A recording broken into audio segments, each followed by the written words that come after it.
মানুষের আছে অসীম সম্ভাবনা, প্রতিটা মানুষ অনন্য। যত্ন নিলে, যথাযথ পরিচর্যা করলে মানুষ বিশ্ব জয় করতে পারে, ঠিক কিনা? আমাদের হাফেজে কোরআনের সামনে দাঁড়াতে পারে এমন কোন হাফেজে কোরআন আল্লাহর জমিনে জন্ম হয় নাই। গোটা বিশ্ব কাঁপিয়ে তারা সেরা, আমাদের ক্রিকেটাররা সেরা, আমাদের তৈরি পোশাক শিল্প সেরা। এরকম অনেক অনেক সেরা জিনিস আছে, আমরা এগুলোর নার্চারিং করতে পারি নাই, পরিচর্যা করতে পারি নাই, সঠিক তারবিয়াতের অভাব।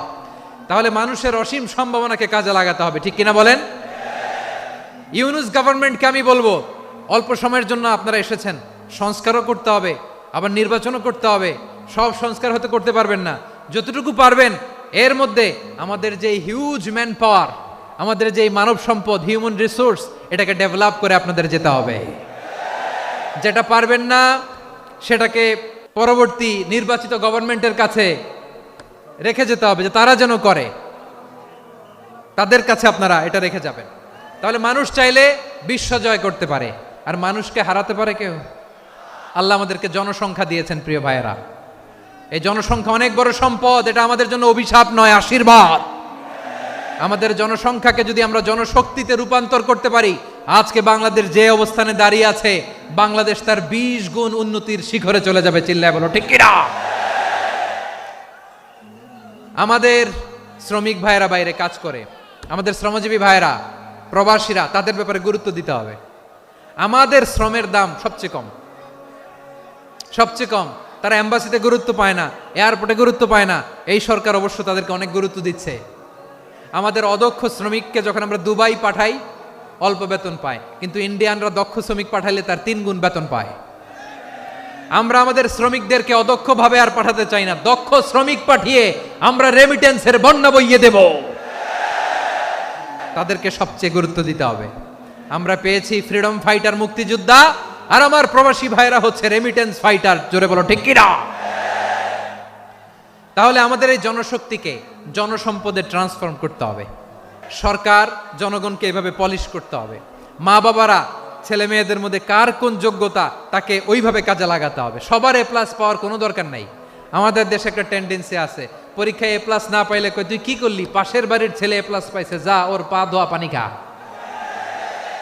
খাওয়া নাই, এগুলার খাওয়া নাই।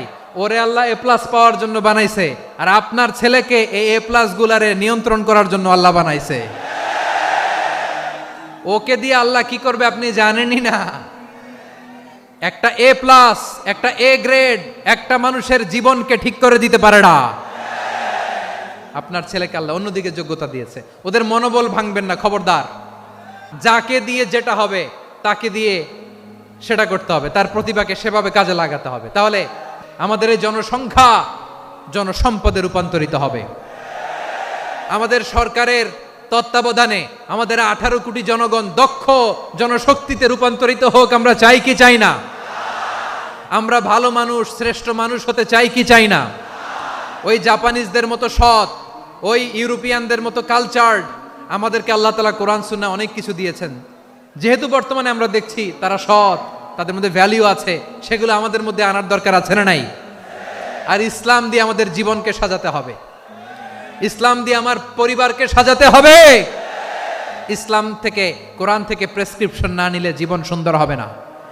কোরআন থেকে প্রেসক্রিপশন না নিলে সমাজ সুন্দর হবে না। কোরআনের প্রেসক্রিপশন না মানলে রাষ্ট্র সুন্দর হবে না। কোরআনের প্রেসক্রিপশন অ্যাপ্লাই না করলে শুধু দুর্নীতি দমন কমিশন দিয়ে দুর্নীতি বন্ধ করা যাবে না। এজন্য কোরআনের আইন আমরা চাই কি চাই না? প্রিয় ভাইয়েরা, হিউম্যান রিসোর্স ডেভেলপমেন্ট, মানব সম্পদের উন্নয়ন, আমাদের সরকার যেন এদিকে নজর দেয়। আমরা যেন এই ব্যাপারে যত্নবান হয়ে উঠি। যাকে আল্লাহ যে যোগ্যতা দিয়েছে, এই যোগ্যতা দিয়ে আমরা যেন ইসলামের জন্য, দেশের জন্য কাজ করি। আমরা যেন আমাদের স্কিল ডেভেলপ করি, আমাদের পটেনশিয়ালকে ডেভেলপ করি। মোরালিটি, ভ্যালিউজ নিয়ে শায়েখ আহমদুল্লাহ আলোচনা করেছেন, এগুলো দিয়ে যেন আমরা আমাদেরকে সাজাই। আল্লাহ তাআলা আমাদের দেশকে তুমি নিরাপদ করো, আমরা পড়ি আমিন। আল্লাহ আমার 18 কোটি জনগণকে তুমি জনশক্তিতে রূপান্তরিত করো, আমিন। আল্লাহ আমরা হাতে হাত রেখে কাঁধে কাঁধ মিলিয়ে ভাইয়ে ভাইয়ে যেন এই দেশকে গড়তে পারি, আল্লাহ তুমি তৌফিক দান করো, আমরা পড়ি আমিন। শুন, আমরা আমাদের জনসংখ্যাকে জনসম্পদে ট্রান্সফর্ম করি, আমাদের জনসংখ্যাকে আমরা যেন জনশক্তিতে রূপান্তরিত করি, জনসংখ্যাকে ট্রান্সফর্ম করে জনশক্তি দিয়ে আমরা যেন আগামীর বাংলাদেশ, স্বাধীন বাংলাদেশ 2.0-কে গড়ে তুলি। আল্লাহ তাআলা আমাদের সবাইকে কথাগুলো বোঝার আমল করার তৌফিক দান করুন। হাযা মা ইনদি ওয়াল ইলমু ইনদাল্লাহ আলাইহি তাওয়াক্কালতু ওয়া ইলাইহি উনীব। সুবহানাকাল্লাহুম্মা ওয়া বিহামদিকা আশহাদু আল্লা ইলাহা ইল্লা আনতা আস্তাগফিরুকা ওয়া আতুবু ইলাইক।